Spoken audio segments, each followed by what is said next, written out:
right. Hello to all of the expert authors, legacy leaders, and impact innovators listening to the Authors on Mission podcast. Today, I want to start with a question. What would you do if somebody said, your book saved my child? It's a pretty impactful message, right? Well, it's just one of countless messages that Dr. Caren Baruch-Feldman receives from parents and educators who've used her methods to help young people develop grit and resilience. What started in a school psychologist's office has grown into two revolutionary books that are transforming how we build mental strength in our youth. To all the expert authors, legacy leaders, and impact innovators listening today, get ready to learn from Caren's story and fully understand how your knowledge can become a force for change too. I'm Danielle Hutchinson, your host and creative content officer at Authors on Mission. So let's get started. Now, Caren, thanks so much for joining. Thank you for having me. Yeah, of course. We were just talking before this, and to all our listeners there, my goodness, Caren here has had a busy and such a fun day. Do you want to share the really cool news that you had today? That's something that is a great way to start off today, I think. Oh, yeah. So my son is engaged, and I went to this place where they have all the vendors for the site that I'm interested in.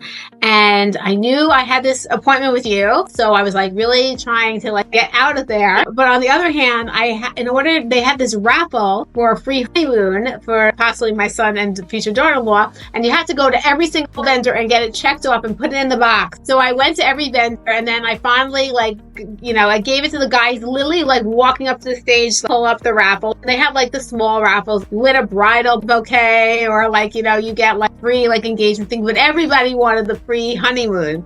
And I was I got to go. And I even told the event planner, I was I gotta go. Here's my number. If I win, let me know. And I was all right, fine. One more minute. And then they read my number and I won the big prize. I got them a honeymoon. Wow, I love that. You didn't mention before that you had to go around to all of the booths in order to win that prize. I can only imagine what that was rushing around in order to win that. It all paid off though. Oh my goodness. Yes. Have you told them the news? Do they know? I just did. And I told my husband. And then my son called when I got home, and they're all asking me 7,000 questions about the honeymoon thing. And I'm literally, guys, I literally took the paper. I'm thank you so much. And I ran out of there. I have not had a chance yet to read right. Your brain is probably still processing it. Yeah. And I guess that's kind of what happens in life sometimes. You'll get great news or any type of news, and sometimes things are moving so fast. You need to take a minute and just be wow, that's something really cool that happened to me. Yeah. And I'm sure that you kind of experienced the same thing when you were writing your books. You're thinking about, okay, what experiences in my life can I translate into the text? And you have to really think back to say, in that moment, I didn't know that experience could be something to write about, but now I have that. Maybe not, you include something like this in your book one day, but I'm just thinking about, you never know. And your books are obviously not quite in the honeymoon winning genre, but in your books, I'm sure you used a lot of examples and different ways to relate to the readers. And sort of just transitioning into that now, your background, your experience. I was looking at a lot of your, website pages and kind of flipping through different reviews of your book and everything. It looks like your work really spans many different areas. You go from private practice to schools and camps. How do all these different experiences, we just talked about, how does it shape your understanding of children and teens in need? How did that translate into your books? Right. So, I think that everyone could say that kids and teens right now are struggling. It's a really, really challenging time. And when I wrote the first book, which is on grit, it just so happened that Angela Duckworth was coming out with her very famous book on grit around the same time. And she talked a lot about grit. But what I always like to do, I feel what my niche is taking the research and writing it in a way that is really accessible to the readers and giving them strategies. I also do a lot of public speaking. And whenever I speak, it's always with the idea that you're going to walk away with things that you're going to be able to put into your own life. So that's what I'm always looking for. Either I'm speaking or when I'm working with people, is how can we go from what I'm saying for it to actually land and make a difference in a person's life. I love that a lot. And that translates to something just a tip that anybody wanting to write their own book can take with them. Also going back to what I said too, no matter what experience you have, finding a way to turn that into something that can understand and relate to. And honestly, it's such a sensitive subject that you're writing about too. Just resilience and grit.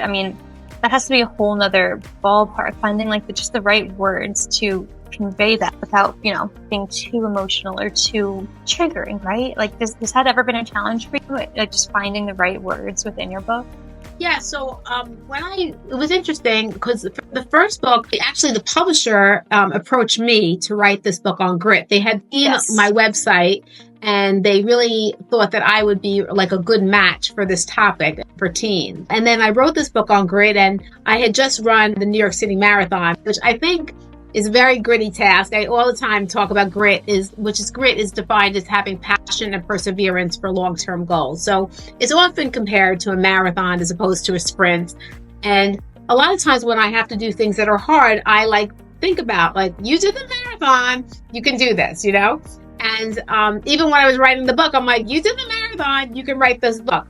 So a lot of times when things are hard, it's really good to recall another instance what was challenging. But then when a few years passed, I actually had this whole health crazy scare, and I really wasn't feeling well. And although I feel grit is very important, I felt like what I needed right then was resilience. And so for me, it became a little bit of a personal story and a personal topic for me to write on resilience. So that became the book that I said to the publisher, I feel like kids today really need resilience. I'm seeing in my school and in my practice, I also know from my own self that, dealing with stress, everybody's going to have ups and downs and all arounds, and we have to give kids the strategies to know how to deal with that. Right, understood. And all of these strategies, I understand you sort of just developed them from your years of experience, right? How was that going from the many years of your time working in schools and, working with curriculum, all that?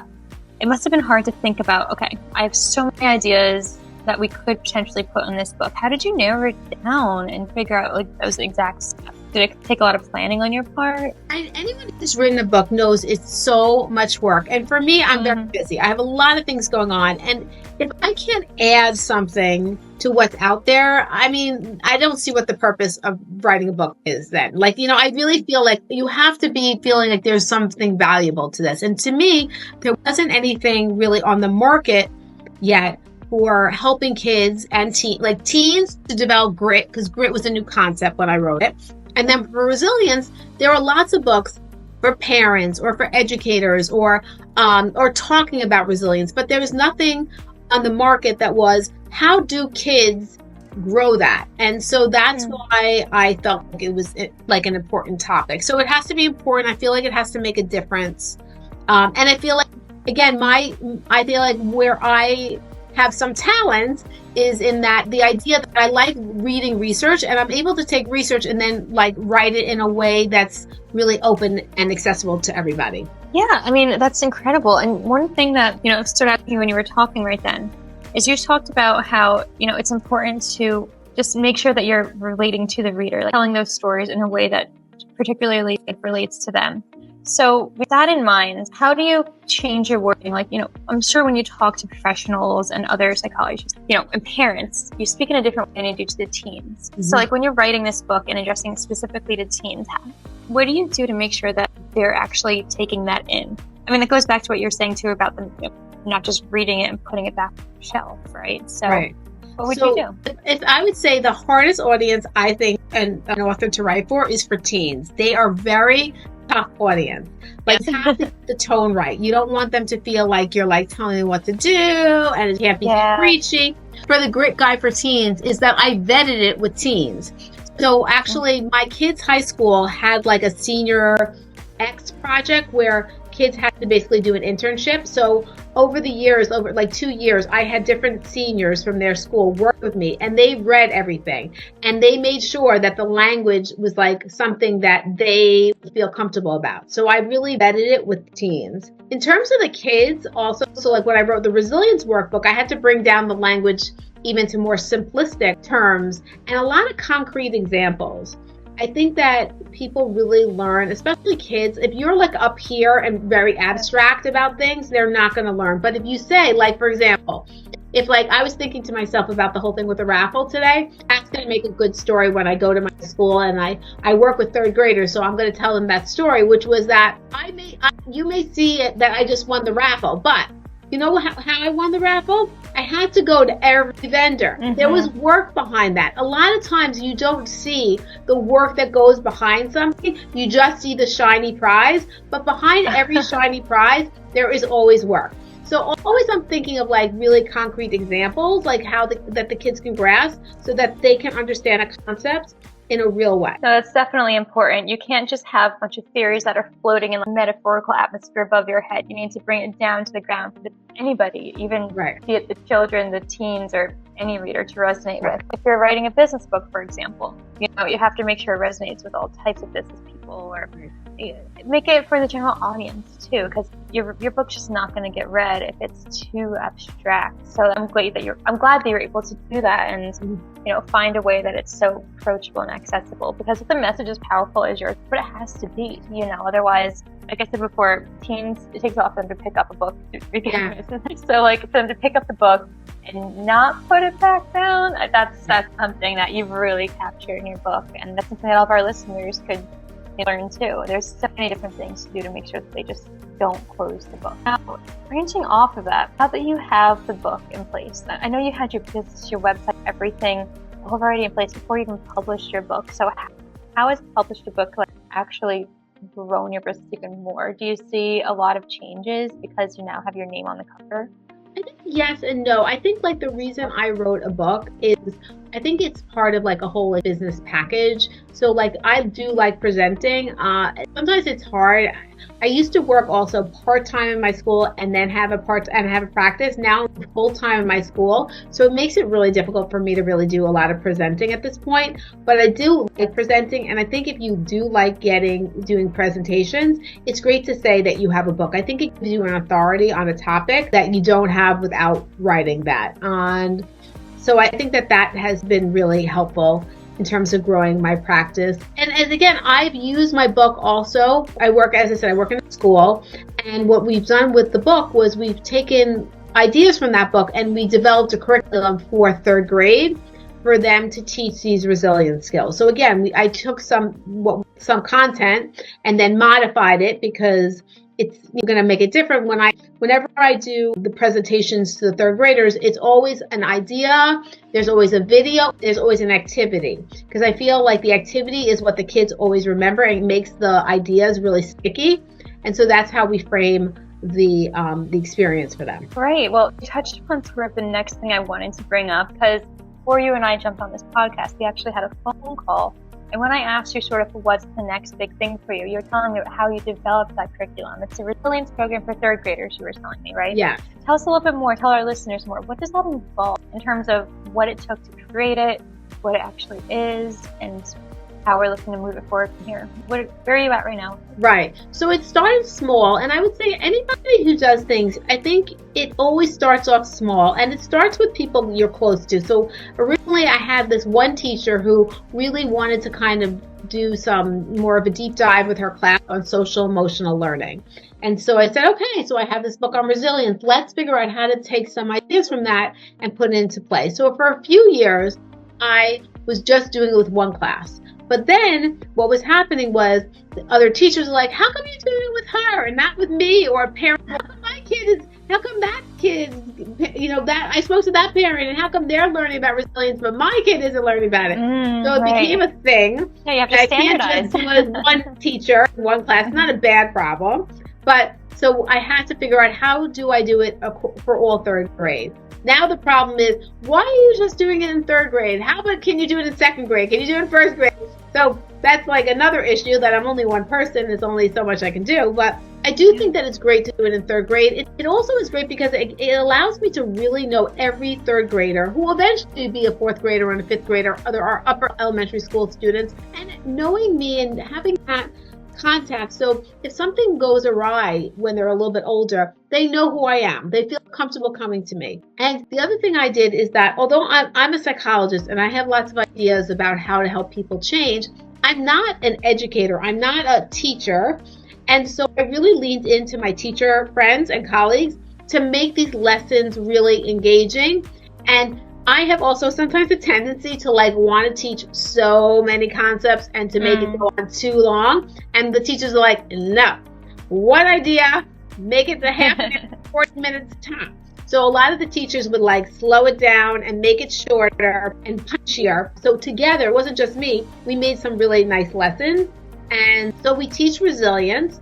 We introduce the concept of resilience to third grade. We teach them about the buckets that are related to resilience, which include growing your emotions and how that, both positive and negative emotions, changing your mindset, changing your behavior, and that the importance of support. If you look at my career from like even when I was in college till now, one of the threads is always that I've been very interested in social support. And for resilience, the number one factor in being resilient, and also to be great if you need support, is having that social support. When something is challenging, it's so helpful to have somebody to talk to, get support from. The charismatic adult, having that person in your life is what makes the difference. It's not like whether or not you have a bad event, but rather if you have somebody who you can process it with, it's incredibly helpful. Wow, that was a lot of meaning behind that curriculum. I can see just in the way that you talk, like listeners, I'm sure you picked up on this too. Her enthusiasm and drive, just in every sentence you're saying, Caren, I really can tell how much this means to you. Like, for example, I'm a teacher as well. I teach high school English. I taught the younger grades too. And, I know from experience, a lot of teachers, they do the lessons, they might go home and they call it a day. But for you not only to have a passion for resilience, but to develop a curriculum and then take the initiative to spread it throughout the rest of the school, like that's time on you, and you're dedicating your heart and soul into this. It goes so much farther than what could have pictured just by hearing that. You know what I mean? Because again, not many people have that. They might just take things as they are. You have a passion. And I love that. And I can see why people, you told me specifically, kids feel comfortable coming to you now. And that helps them. Right. So you're leaving a lasting impact on the kids right in front of you and anybody else who picks up your book. That's really powerful. One thing I wanted to go back to, I noticed a couple times that you've mentioned only one person.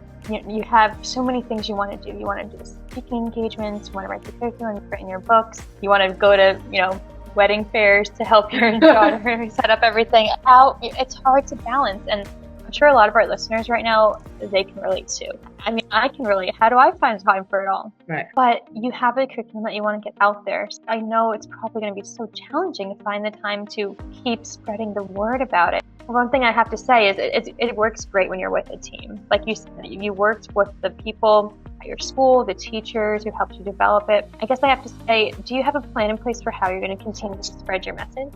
Right. So right now, as I said, I feel like I'm at my school full time and I have the private practice and I do some speaking engagements and I do things like this. I do think that maybe in a few years, maybe I will scale back with my school work and I'll have more time to go and do things with my practice or with going and doing this curriculum at other schools. As I said, I don't feel like right now the time is really right for me to branch out to other schools. It just, needs to be in my school at the same time that they want me in the school. So the timing is right. You can't have it all at the same time. But I do think that over time, you can do different things. Right, I get that. I see that a lot with people I talk to. Sometimes we have this perfect moment mentality, at the right time we have to. And I get what you mean entirely. I feel the same way about certain things. But then again, it's okay, now is not the right time. When is? You know what I mean? A lot of our listeners too right now might be feeling the same way. They have an idea that they're passionate about. You took it really far. You have your website, you have books out. I'm just saying, if you want to, there's always a method you could take your ideas, you can make it into a textbook. Right. So for example, I'm going to this conference. I'm presenting at the Learning and Brain Conference. It's a very prestigious conference with lots of really great researchers there. And part of the reason I'm going to the conference is I really want to speak to these researchers and say, listen, I have this curriculum. What do you think? Is there any way to partner? Because they have an interest in doing research. They may be able to help me and I have a curriculum. So maybe we can work together to make something meaningful together. I don't have to be doing everything, but I do think that sometimes you have to partner with another person to kind of move it to another level. Of course, and that's how you develop the curriculum itself, by getting the teacher's insights, they helped you to make all of your ideas more punchy and short. Actually, that's actually what we do here in Authors on Mission as in Julia Ring Ghostwriter. A lot of people take so many ideas in their head, but I need to help them mush it into a specific outline, make it concise, not too repetitive. Right. So, that's why it's good to work with a teammate, even if it's, maybe somebody will meet at the conference, maybe even, myself, I'd be more than happy to help you too. I'm taking the curriculum, pushing it to a next level and, making it into another book that you can have under your belt too. That's always another option too. So now going back to, you keep talking about the speaking engagements, that big conference you have coming up. How has having a book under your belt helped you with that? Do you bring your current books with you to the conferences too and sort of, spread the word about that at the same time? Does it enhance? I know it enhances your credibility, of course. Right. But it's an interesting thing because I think that I don't like a hard sell. Like, I don't like when sometimes I go to a conference and I feel like the person is speaking only to sell their curriculum, their books, their programs. So I think when for example, I'm speaking on resilience and self-control, and I'm going to speak and I'll talk about the acronym STORMS, which I use in my book, and talk about that in my book. And my book is available at the bookstore at the conference. But I don't like, personally, I like this hard sell. I like more of a soft sell. Like, this is what we're talking about, and then the people want, then they can know that my book is available at the bookstore. Or sometimes at the conferences, they'll have like a book signing. So after you speak, they'll let you sign books and let people know that the book is available, in that way as well. You know what? I really like that. Nobody wants to be chased down and told to buy something. Yeah, and I mean, that's why you sort of have to write your book in a way that speaks for itself and the impact that it makes. Maybe somebody's inclined to pick up your book just because they heard your speech and they liked what you had to say and they were inspired by that. So that's why they buy it, not because you're sitting there saying, take my book. I want them to be like, oh, I like these concepts. I want to hear more about these activities. Well, if you want to hear more about the activities, an easy way to do that is to get stuff from the book. Exactly. Creating like win-win situations where I'm winning and the person feels like they're really winning is like the way I want to create that kind of business model. When they do pick up the books from their own sort of desire to do so, that's what's going to inspire them more to actually take action from what you're saying too. If they feel like they're being, all right, like, let me just pick it up and read it. But, if a team actually is very interested and they hear what you have to say, they're more likely to take that next step and actually implement it. Because at the end of the day, that's what you really care about. That's what anyone really does is, you're passionate about grit and resilience. You want that to be a message that's heard, not just looked at on a page. I love that. You have some amazing ideas with that. Can you tell me a little bit? You mentioned before an acronym that you're going to share at your speech. Can you tell us a little bit more about that? Well, actually, I'll show you so it's. Yeah, please. Let's see. So I have two books. So this one's the Grit Guide for Teens. Yes. And then this one is the Resilience Workbook for Kids. And in the book, there's a lot of metaphors towards storms. Like, again, like a storm, I feel like is a good, and like boating. Actually, I dedicate this book to my dad because my dad was loved the water and sailing and boating and fishing and things like that. And, I think that a lot of times when people come to me, I think sometimes the goal for them to come to me is for me to figure out a way to make the waves like a lake. And I'll say to them, that's not my job. My job is to help you ride those waves, to ride the storm, and to get comfortable being uncomfortable. So throughout the book, there's a lot of metaphors and analogies towards boating and storms and things like that. But the big idea around storms is that it starts with adults. So if we want to build children's resilience, we need to be resilient. We can't expect kids to be resilient if we're anxious and are not taking care of ourselves. So anyone who wants a child, they need to start with themselves. They need to breathe. They need to take a pause. They need to, if their kid's stressed, like check in with themselves before they check in with their child, because they're going to do no good if they're all the way up here, if they're trying to help their kid. So first S is, it starts with the adults. T stands for, I really believe you can teach the skills of resilience. So just like you teach math and reading and, writing and things like that, that's very clear to people that's why we have school.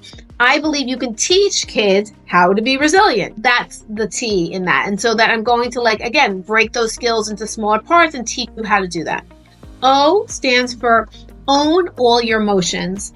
So I feel like a lot, like also now with Inside Out 2 and Inside Out 1, there's a lot more talk about emotions. And I think that's great. And I love the direction that Inside Out 2 went, which is, if you have seen that movie, did you see the movie? I did see it, and it was actually very powerful. Right. Especially and there's a lot about negative emotions. And like, I'll say to the kids in my school, like, did it work when they took all the negative emotions and put them in a cup? And they're like, no. Did it work when they tried to send all those negative emotions to the back of the brain? No. So what we have to do is we have to own and accept all our emotions, even the negative ones. And that when we are able to sit with them and kind of like just describe them and notice them and let them run through us, it's going to be more powerful than if we exaggerate them or deny them. On the other hand, we also want to pump up the positive emotions because as human beings, we have a tendency to focus on the negative.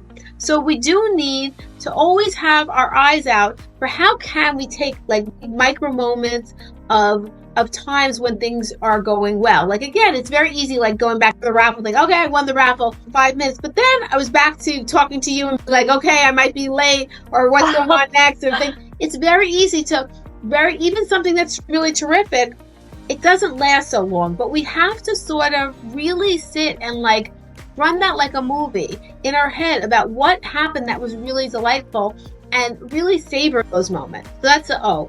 Then the R in Storms is to rule your mind.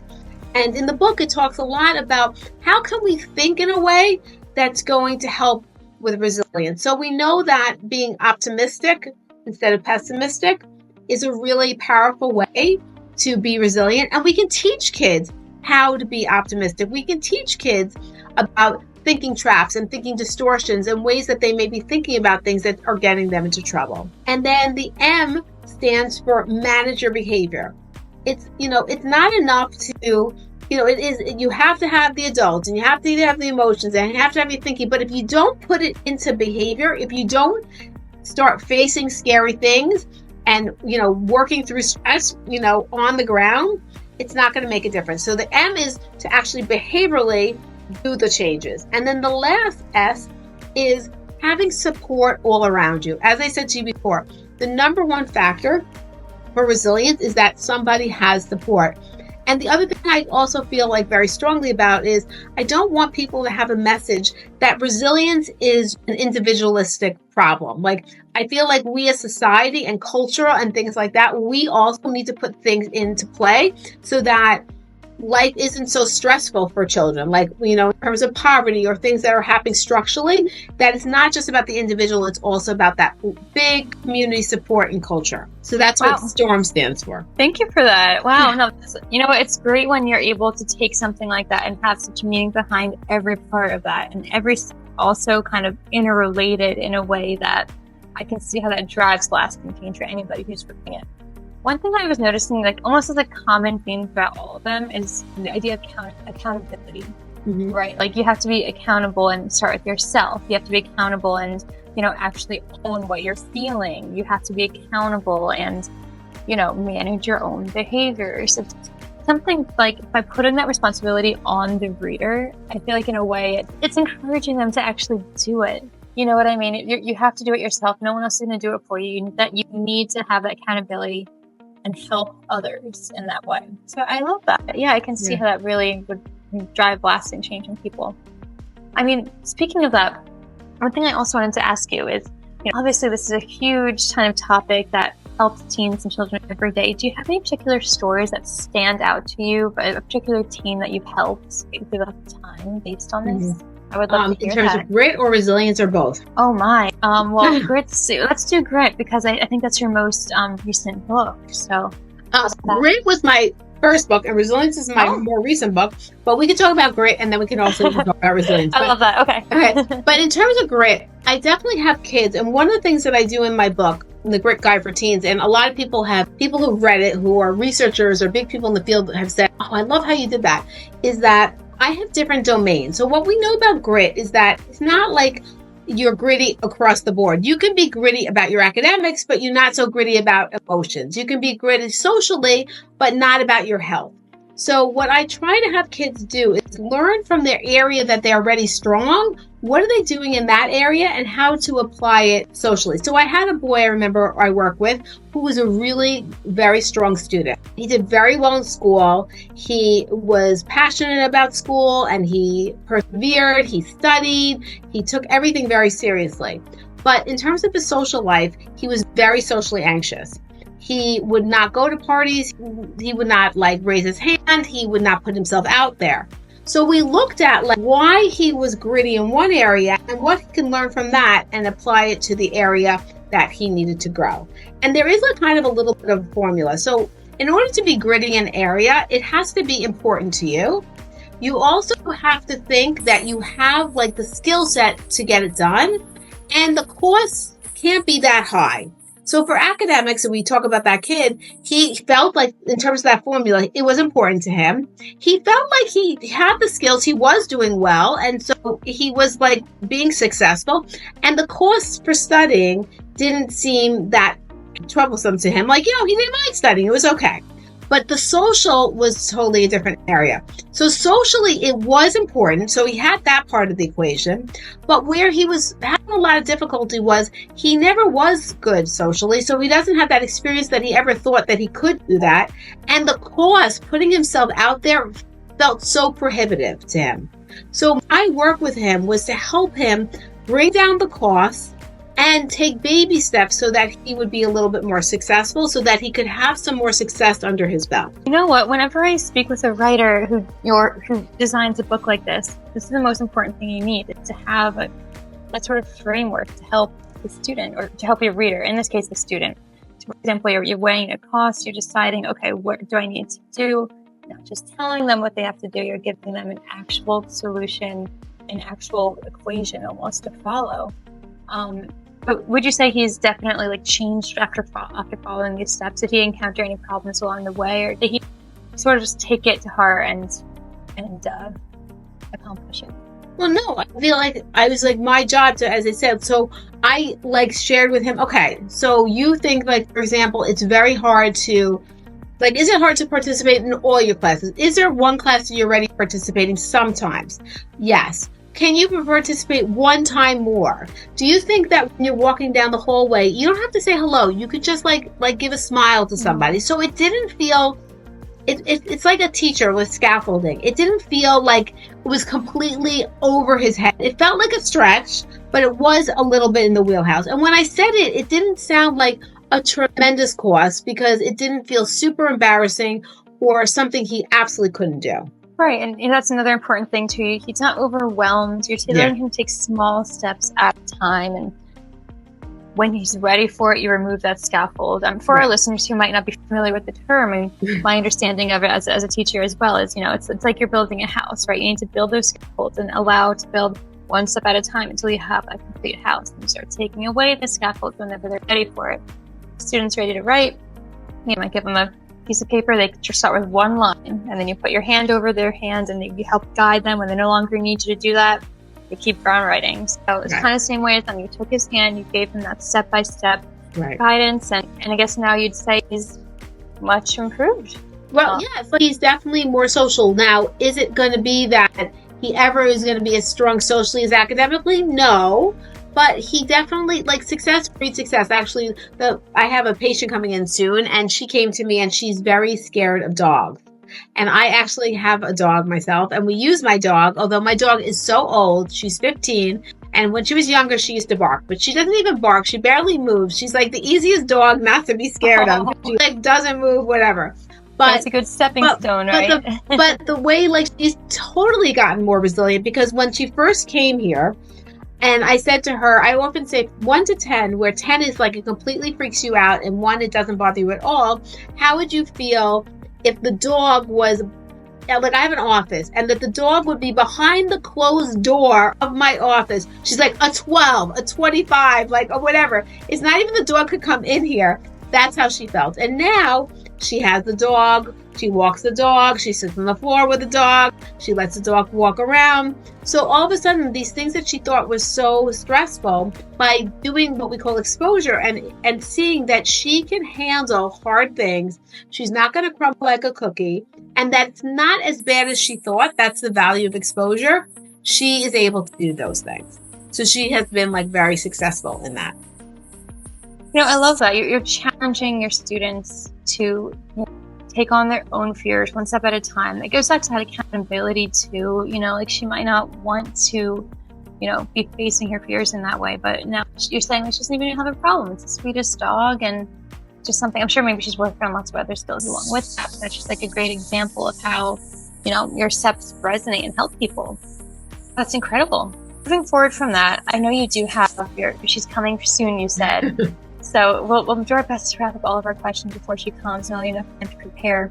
I actually have a little bit of a game that I like to play. I like to call it like a rapid fire round. Would you like to play with me? Yes, okay. So it's sort of just, I'm going to give you a couple questions and the idea is to just answer it. Maybe we give like a sentence to explain it, but we're just going to go through it. And it's more so about you as a person and, a little bit about the writing process, but a little bit more fun, just sort of like, to end off on a fun note. Mm-hmm. So my first question for you is, what do you use to fuel your writing sessions? Coffee, tea, soda?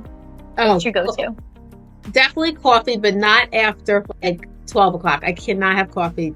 No coffee. In the morning, that's coffee. So I love that. For me, I'm like, I have like 3 cups a day. I'm like morning, night, and afternoon. I'm like, not good, but sometimes you need that little bit of extra kick. So based off that, I'm guessing you're an early bird rather than a night owl. Is that correct? Yeah. When I was writing my books, what I would do is I got up at 5 o'clock in the morning and I would write. And I find that also I was super clear and like, not that every day was great, but it was so, I was so much more productive writing in the morning than later on. I agree with that. When I'm able to, I do like to also get up then. Like sometimes it's something different about being the only one awake in the house. Yeah. It's kind of dark out, but then I wish my background was for you to see. I have this window here and when the sun rises, it's slowly the day gets brighter and then it's like, wow, I've accomplished so much and it's only 7 a.m. You know what I mean? Like I love that. And it does take a lot of determination to get out of bed to do that. But yeah, for any listeners who are also really wanting to write their book, I definitely recommend that. I'm sure you would too, Caren. Like those early hours.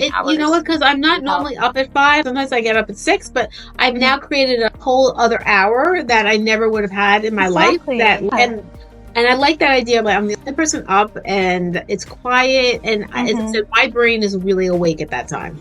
I mean, of course, for anybody, it depends when your brain does function. There's studies behind, like, maybe you are somebody where your brain is highly functioning in the morning, maybe it's in the night, but whatever it is, I mean, we have to find that right balance for yourself.